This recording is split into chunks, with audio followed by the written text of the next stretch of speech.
সূর্যের কাছে গিয়ে ইতিহাস গড়ল নাসার মহাকাশযান। যুক্তরাষ্ট্রের মহাকাশ সংস্থা নাসার একটি মহাকাশযান সফলভাবে সূর্যের কাছাকাছি যেতে সক্ষম হয়েছে। মহাকাশযানটির নাম পার্কার সোলার প্রোব। এর আগে আর কোনো মহাকাশযান সূর্যের এত কাছাকাছি যেতে পারেনি। পার্কার সোলার প্রোব ঘন্টায় প্রায় 4,30,000 মাইল গতিতে গত মঙ্গলবার 24শে ডিসেম্বর সূর্যের দিকে ছুটতে শুরু করে।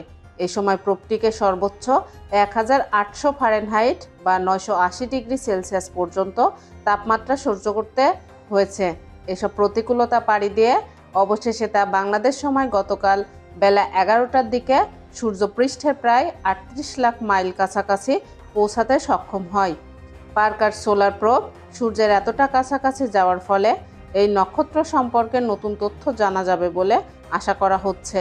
এসব তথ্য সূর্যের চারপাশে অতি উত্তপ্ত অঞ্চলকে বুঝতে এবং